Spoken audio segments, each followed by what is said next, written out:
but always that which is fulfillment, that upon which our own consciousness has turned with acceptances, brings to us joy, brings to us the satisfaction of beauty. As we then go further, we observe that these standards of beauty change with our maturing, so that by degrees we become more refined. But at this point in his discussion, Plotinus also draws in an allegory or lines from the wanderings of Ulysses. He describes the wanderer returning to his own shores after being long away in the terrible tragedy of the Trojan War, and then in those long and harrowing years of adventure, in which at last, shipwrecked many times, subject to the most terrible labors and exertions and deprivations, Ulysses at last comes home. And as he nears his own land, the wanderer pauses. All his life, all through these years, he has waited and dreamed of this homecoming. But as he approaches it, he does not even recognize the shore. Something has changed. Things are not where he thought they were, because in all those lonely years he had built another land. He had built a mental or inner vision of his homeland that was totally ungeographical. And by degrees he had strengthened minor errors in his thinking, and he had misplaced the cities and the houses. They were all much bigger and more beautiful in his dream than they were in reality. And as he came home, he did not know where he was. Well, finally, however, of course, he realized and was weighted and was united with his own waiting soul, Penelope, who had been making the tapestry that is never finished. All of these legends and allegories deal with this same problem, the struggle of life to return to its own proper and natural state. Then Plotinus goes on to contemplate how man, in his own thinking, in his own living, can advance himself in beauty. And he examines beauty on the level, we might say, of order, of that golden mean which is summarized in the statement of Socrates, in all things not too much. And Plotinus comes to the conclusion that somewhere in the mystery of beauty is the factor of moderation, that in every excess things run to deformity, that the moment our thoughts, our emotions, or our actions become excessive, something goes wrong. Excessive attitudes afflict, distort, and disease the inward perceptions of the individual. They cause him to fall under the influence of excess, and therefore to create habits which destroy beauty and deform natural character. So, Plotinus turns from all extremes to find that moderation which is beauty. Moderation, then, affirms beauty to be a kind of balance. That like a pair of scales, both pans at the ends of the scales by their tippings destroy beauty, which is suspended at the center beam. All things move around the sovereignty of the eternal sun. And the sun is the most beautiful of all forms because it is light itself. And thinking, therefore, of moderation, Plotinus thinks of light. And in thinking of light, he points out that light reveals beauties. Because if these things are dark, we cannot even see them. But light brings them into strange and wonderful relief. But light itself can instantly destroy beauty just as easily as it can produce it. And there is very little beauty if the light is too strong or the shadows are too deep. It can also blaze with too much evident light upon some fragile or sensitive subject and thus deform it. For there are some things that are most beautiful at night, under the stars and the moon, and other things that are beautiful when the sun goes behind a cloud. So light plays a very important part, for light is forever revealing beauty. But light itself traces strange forms in beauty, and all who have stood on the edge of the Grand Canyon at different hours of the day will know what I mean. The light alone changes every shape, and yet nothing itself is changed. Light comes from within man. Light, therefore, can strangely release or conceal beauty. Light, as absolute materialistic realism, can blaze upon a thing and kill every sensitive line that it contains.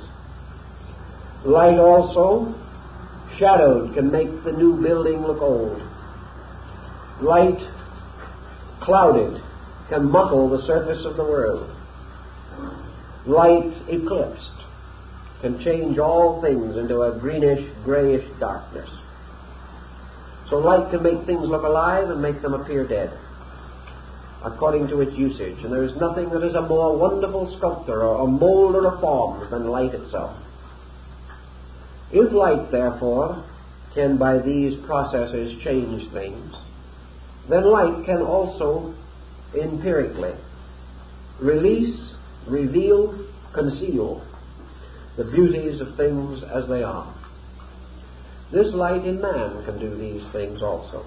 The light of cold reason is one kind. The light of love that can see no defect is another. The light of friendship, which accepts defect and remains the friend. All these things show how the light within the individual can mold and change the subjects and substances of the world around him.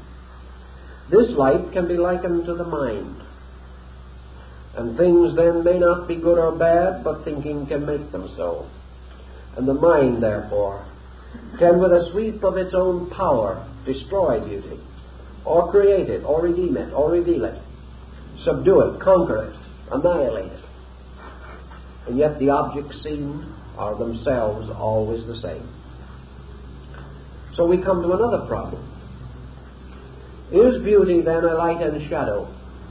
Is beauty in some way changing like the seasons? It is. But it is in all seasons. Therefore, it is one, though ever changing. And it is therefore forever the unity of its own nature. In the ancient Greek system upon which the doctrines of Neoplatonism are built, the whole existence came out of the mysteries of an aging time, the eternal power resident at the root of things, being total and absolute, the principle of principles. And from this eternal being, by the minglings of its power, came into existence ether and chaos, the creating and the created. And these whirled together, moved in vast nebulas whirling in space, until finally of their strivings was formed the egg of Phanes, the strange mysterious egg with its upper hemisphere of gold and its lower hemisphere of silver. And finally the egg burst open, and a great light came out, and the radiant power of Phanes emerged, with many heads and arms, and the bodies and faces of all creatures. And this blazing protagonist brought light to the whole world. And from this light came all the orders of light. And light means knowing, means the power to observe, the power to see, the power to be. And also came from this also the darkness, from which was generated those things which may be known, those things which may be seen, those things which can be the object of the power. Therefore the power and its object, like almost an Ahriman, came forth out of the great egg of eternity. And therefore in man's soul also there is this power to see, and there is also the ever-present shadow of the thing seen. Thus beauty now, like music, demands some other values. A magnificent work of art in music, a great orchestration, requires not only a wonderful orchestra and a composer, it requires a proper audience. It can be totally lost if the audience is unable to appreciate it. And strangely, an unappreciative audience will gradually corrupt the orchestra. They cannot function properly.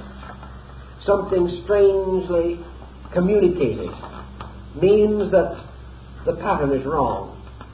The situation is not right. Therefore, the harmony is not duly and completely transmitted from the composition to the audience. Thus in beauty we have this problem, not only the power of the seer, but the powers and principles of the things seen, or the things experienced inwardly and outwardly. All these are factors and elements that must go into this great search for the substance of the beautiful itself. To perhaps summarize some points that will take too long to discuss in absolute detail, Plotinus comes to the ultimate conclusion that beauty exists apart from the beautiful. That beauty is, and that it can be bestowed, but that it also can be taken back, that it can be separated from and rejoined to. Not because it can ever be completely deprived, but because it is forever in itself changing. The beauty of life is taken from the dead, but the beauty of the dead remains, and it too is beautiful. The beauty of growth is taken from the mature, but maturity takes its place and is also beautiful. Yet these beauties are not the same. Therefore, they cannot merely arise within an organism. They are the adaptations of organisms to a principle. And each change in that organism reveals another aspect of something superior to itself, the principle of beauty. Thus, there are many different musical compositions may all be beautiful, but they are not the same. Therefore, beauty is not locked in any one of them, or it could not be conferred equally upon another. Nor is beauty locked in sound, nor is it locked in light. Therefore, beauty has an existence apart from these things because it is superior to them. And it must be superior to them, or it could not be diffused through them variously. If it was identical with them, or co-eternal in them, it would be restricted by them, and some things could not possess it at all. Actually, there is nothing which cannot potentially possess beauty, or in which the potential of beauty is not present. We may not see the beauty of the horse in the gangly coat, but it is there, coming into manifestation. We cannot see the beauty of the oak tree in the acorn, but it is there. Therefore, beauty has a subsistence apart from forms. Second proof, it can exist where forms do not exist. Therefore, it can exist apart entirely from such symbolic shapes and shadows as we associate with form. Beauty can exist in the pure substance of idea. Idea is without shape, but it has a nature. It is therefore archetypal. An idea may be symmetrical, though without a body. An idea may be harmonious, though without a shape, form, or dimension, as far as we can recognize the same. And because beauty can exist in both the form and the formless, it must be superior to both form and formlessness. Because no thing can exist in two separate states unless in its own nature it is superior to both states. If it is not superior to both, it will be locked in one. Thus we go back to the problem of the priority of knowledge in the Pythagorean theory. Pythagoras bestowed priority upon mathematics and considered mathematics the symbol of absolute beauty. He made a triad of mathematics, astronomy, and music. But he pointed out that both astronomy and music require mathematics, and that it can flow into either and must. But if you remove either astronomy or music, you do not destroy mathematics, because being capable of being diffused through both other sciences or arts, it is superior. But, conversely, as a proof of superiority, if you destroy mathematics, you destroy both astronomy and music with it. So that which by its destruction destroys all dependent upon it is superior to them. And that which by its destruction does not destroy, that which is superior to itself in this concatenation, is by this virtue inferior. Thus, any beautiful thing can be destroyed. War has shown us that. Yet beauty is indestructible, therefore it cannot be identified with these things. Beauty exists in every art and science, therefore it cannot be identified with these, at least not one in particular.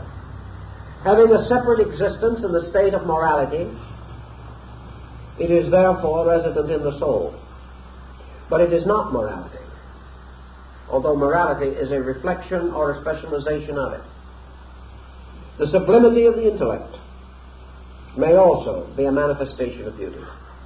For the perfect mind, perfectly thinking the thought of God, is supremely beautiful. Yet beauty is not mind. Also, beauty is not merely thought. Because if beauty was thought, it could not exist in the mindless. But it does. It exists most magnificently in a crystalline structure in a rock. Beauty is therefore superior also to mind, because mind can go and beauty remain. We know that, because beauty was here before mind came. Therefore we can have no doubt. We also have the thoughtless beauty of children, which arises from their natural instincts and not their thoughts. And we have the magnificent beauty of the flight of a bird or the leap of a deer. Yet these things rise not from philosophy, nor morality, nor ethics, but from the instinct and nature of these creatures. Therefore beauty lies in instinct also, not in mind alone. Then we can go on beyond the mystery of mind. And we can find that the mind, deeply and gravely perturbed, cannot achieve beauty because of its own disturbance. And in its extremity turns from itself to faith, and there finds beauty. Therefore, in the stillness of the mind and the simple acceptance of good, we find the eternal presence of beauty. And perhaps there is nothing more beautiful than man's simple and complete acceptance of the reality of the divinity of things unseen and unknowable.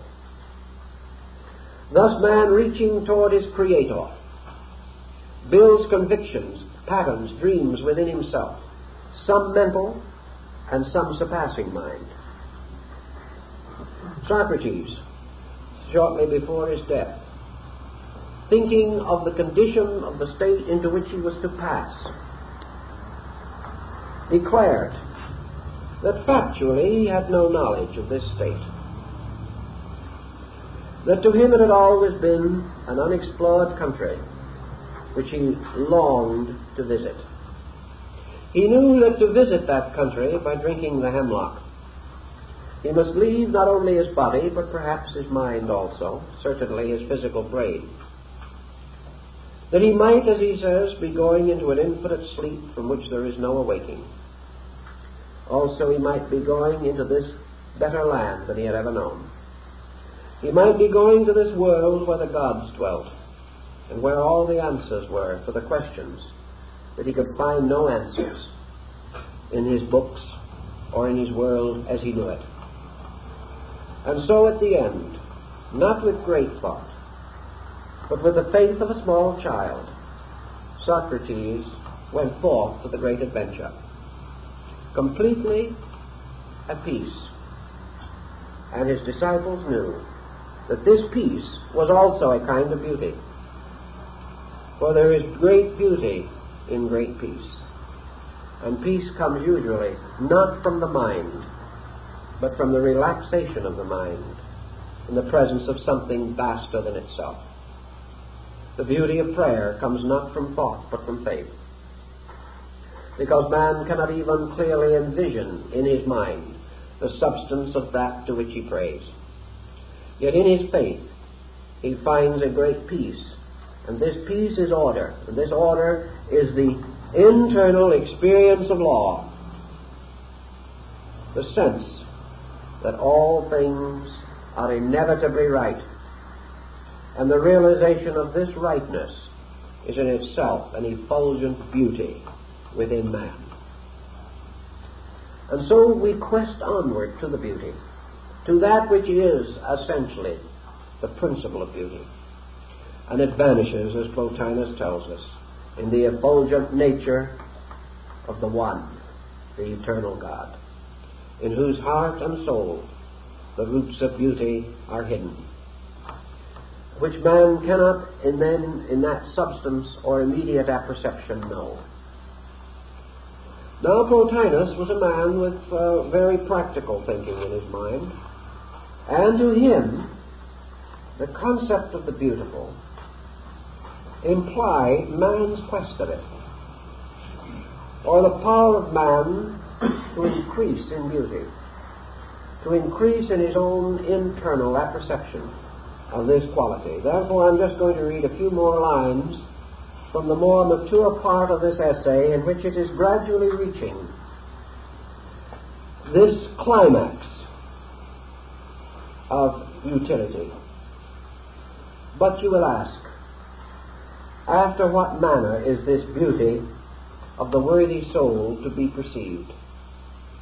It is thus.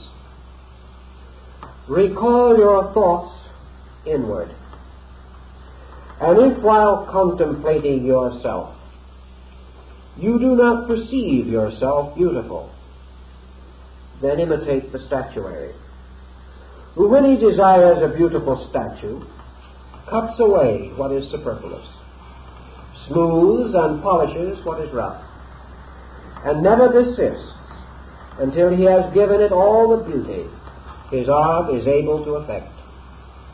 In this manner must you proceed, by lopping what is luxuriant, directing what is oblique, and by purgation, illustrating what is obscure. And thus you continue to polish and beautify your statue, until the divine splendor of virtue shines upon you, and temperance, seated in pure and holy majesty, rises to your view. If you thus become purified, residing in yourself, and having nothing any longer to impede this unity of mind, and no further mixture to be found therein, but perceiving your whole self to be a true light, and light alone, a light which, though immense, is not measured by any magnitude, nor limited by any circumscribing figure, but is everywhere immeasurable, as being greater than every measure, and more excellent than every quality. If perceiving yourself thus improved, and trusting solely to yourself, as no longer requiring a guide, fix now steadfastly your mental view, for with the intellectual eye alone can such immense beauty be perceived. But if your eye is yet infected with any sordid concern, and not thoroughly refined, while it is on the stretch to behold this most shining spectacle, it will be immediately darkened and incapable of intuition, though someone should declare the spectacle present, which it might otherwise be able to discern. Now, this point is developed gradually through the text, but on the theurgic level, this being the seventh part of the Neoplatonic discipline, Plotinus gives us certain instructions. He says, first of all, no soul or psychic entity, such as man, can perceive a beauty superior to itself. And between man's inward power to perceive and the outward objects of his perception is imposed the nature of himself, with its limitations, its shortcomings, and most of all, its lack of discipline. Therefore, man, seeking about him to solve the mystery of the beautiful, may first be satisfied only with external forms, as the first rungs of a ladder leading upward to the ineffable. Outward forms, by their symmetries, may satisfy him, because he is not yet aware of internal or eternal qualities. But as the statuary, making his statue, must reveal beauty or release it through his own psychic life, through the truing of the stone, an allegory, incidentally, derived from Socrates, so the human being discovers the beauty in himself by releasing it from the deformities of imperfection. Each individual, therefore, becomes a sculptor, and he accomplishes his end not by creating beauty, but by releasing it. And the allegory is so subtle and so mysteriously true that you have to think of it twice. Someone once congratulated Socrates because he had made a very beautiful statue. And he, with his usual modesty, disclaimed the credit, which he said belonged to the gods and the muses who had inspired him, because always in this piece of marble the statue had been there. It was always beautiful. No one could add anything to its beauty. No one really could subtract anything from that beauty except by destroying the statue. All he, Socrates, had done was to take away those parts of the stone which were not supposed to be there. And what was left was beauty. He had released. He had not created. Thus, in the perfection of the human soul, by the correction of its vices, by the moderation of its excesses, by the maintenance of its temperances, man does not create beauty, he permits it to manifest according to its own nature. Thus man does not become beauty. He becomes beautiful, because beauty is released through him by keeping the laws of its own kind. Now, as Plotinus proceeds in this essay, we can understand immediately that by beauty he now means also something else. He regards beauty in its ultimate form as an apatheistic state by which man is capable of the experience of the sovereign beauty of reality. Thus, the beauty now becomes the mystical experience. It becomes illumination. It becomes the state of man's at-one-ment with the sublime substance of total being.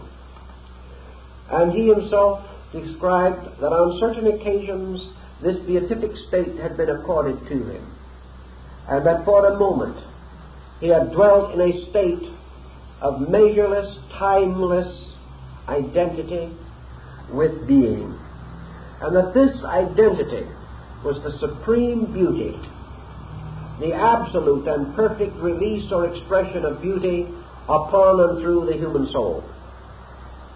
For he beheld in that moment all things beautiful. And this was the mystical experience. Not that he should behold the secrets of all things, nor should he speak with the voice of men and of angels, nor that should he have all knowledge, or all skill, or that wisdom should reveal and unfold through him all of its mysteries and its works. These are not the things that happened in those magnificent moments of the perfection of the theurgic mystery. All that Plotinus had known was infinite being in its infinite beauty. Not a sensible beauty to the mind or a corporeal beauty to the body, but a transcendent ecstasy, that magnificent, complete and total participation in the infinite satisfaction of infinite beauty. He then, as he tells us in other works, became aware of the body of God, and that body was beauty walking alone.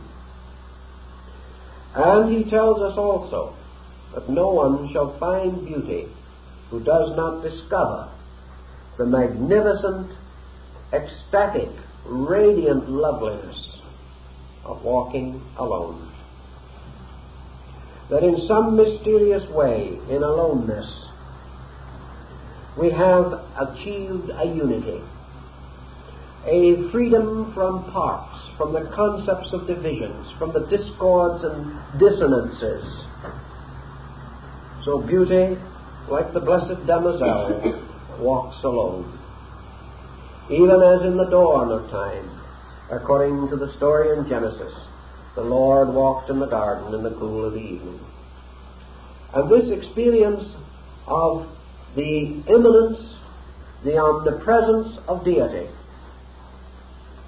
as the exquisite expression of perfect beauty, is not merely the experience of an artist. Plotinus was not an artist, in our sense of the word. He was not a painter or a sculptor, nor was he a musician as we know it. Yet all these beauties were in it also, and with the wonderful sensitivity of his soul he knew these things. But it was even a greater and more sublime beauty. For in it his own soul rushed forth, not in gladness, but in that absolute love, that complete and entire self-forgetfulness, and rushed toward the embracing of the beloved, which is, of course, in the mystic allegory, reunion or identification with God. Thus, the soul, in itself disciplined to the apperception of truth, beheld it blazing forth from the universe. And in that instant, in that tremendous experience, the great artist, the great mystic was born. For now, the being walks forever in the beauty of the garden. And the whole world reveals its numerous and manifold manifestations of beauty. And each beauty is seen as lawful. And Plotinus describes this lawfulness of the manyness of beauty. But the soul that has found the beautiful no longer needs to say, this is beautiful, this is not beautiful. For all things are beauty coming of age.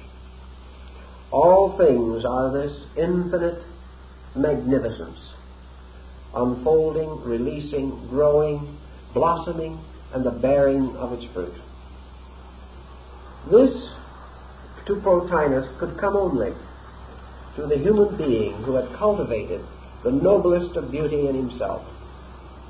And this cultivation meant the gradual renunciation, step by step, of every attitude, every thought, every motion and emotion that was not gracious, that was not kind, that was not loving, that did not in itself possess some quality of beauty more obviously revealed than in these negative and destructive modes of expression.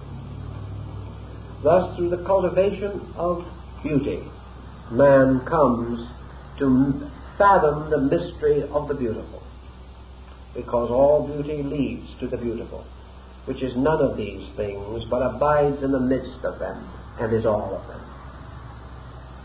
Thus, by degrees, Plotinus tells us that religion is man's search for the beautiful. It is a search for that power of God which causes rejoicing. And in this, there is a point that perhaps represents one of the reasons for a conflict between Plotinus and the early church. Plotinus could not conceive of a religion of fear. He could not conceive of men being good because they were afraid to be bad. He could not conceive of a universe in which a principle of sin could gain even passing dominion over good. Nor could he conceive of worship as a sadness, as a sorrowing, as a continuous offering up of weaknesses and failings and shortcomings. He could not think of men born in sin and conceived in iniquity. There was no part of that in his way of life. He could not think of millions of human beings praying to be forgiven, or all the strange doubts that infest the deathbeds of the conscience-laden. To Plotinus, religion was a gracious, glorious motion, a worship of the eternal beauty by simply being beautiful. Not outwardly, but inwardly. Not in body alone, though this need not be neglected, but in so living that the inward life was radiant with grace, with charm, with thoughtfulness and gentleness, with kindliness and consideration, and most perhaps of all with a great joy. For as he tells us, it is with joy that the soul comes forth to embrace the beautiful. We do not go timidly and miserably to give our hearts to those whom we love in this world. Young lovers do not go in tears and mourning to each other. Nor should man's soul, the eternal child of the eternal, fear to go radiantly home to its Father. Therefore, in this concept of Plotinus, all things grow graciously, beautifully, and beauty is therefore an endless rejoicing in the doing of those things which are true and beautiful. In this, then, we see the philosophy of beauty spreading itself over many departments and ways of life. And finally, because of his own mystical apperceptions and because of the amazing beauty and sensitiveness of his own soul, Plotinus begins to contemplate the nature of God as beauty. It is not in this essay, but it is in other works of his. And he begins to think of God no longer as a great ordaining power. He is no longer thinking of God as power. He is no longer thinking of God as law. He is rather thinking of God as love. And he is assuming that there can be no beauty in the relationships of creatures to each other or to their Creator except through that beauty which is love. Love, therefore, rejoices in the service of the beloved. Love gives of itself and finds its fullness. Love moves always graciously and with gentleness of spirit, and finds in these gentle fulfillments, a strange over-artistry that is the sovereign beauty of creation.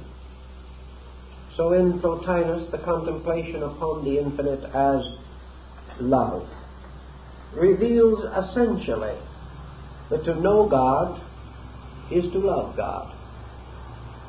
And in knowing God, the first grand vision that we have of the eternal shape or substance is an incredible blaze of ineffable beauty, beyond definition, beyond description. And that this beauty, therefore, brings with it a sense of security. Man is not afraid of the beautiful. He is hardly aware of his own instinct as he rushes forth to it. He loves it because it is beautiful. And he learns to love God because God is beautiful. And love the world because the world is beautiful. And to love the soul of his neighbor because in spite of the darkness which obscures the body, within is the radiant prismatic soul, forever beautiful. And in the discovery of beauty in himself, man discovers the beauty in others and can no longer have an enemy. In discovering the beauty in himself, man gains an incredible patience because he sees how difficult it is when he disciplines his own nature to release and redeem this subtle quality of beauty within himself. Therefore, he no longer wonders why others are not better. He knows that in their hearts they are growing, and that this same beauty that sustains him will flow through them and bring them to the fullness of their own purposes. So prejudice ceases, conceits cease, worldliness ceases, because where man's treasure is, there his heart is. And when his treasure is in ineffable beauty, there also his heart and his mind are united. So out of the life of beauty comes a great discipline of theology and mysticism. A mysticism that appeals to the sensitive, emotional quotient of the soul. The mind seeks for the beautiful. The heart finds it. And the heart and mind in this partnership serve a wonderful purpose. For what the mind discovers, the heart experiences. And through these minglings of their purposes, again a unity is formed from diversity. And the heart-mind power, united, gains the singleness of eye which can see the beauty of unity. So Plotinus says, as man brings his own nature into a unity, he is capable of perceiving unity, which is true beauty. As long as there are two faculties in his own mind, there will be two factions in his world. As long as he himself thinks of 9 parts of his own character, he will find 9 men outside of himself. He will find 9 kinds of life if he lives 9 kinds of life.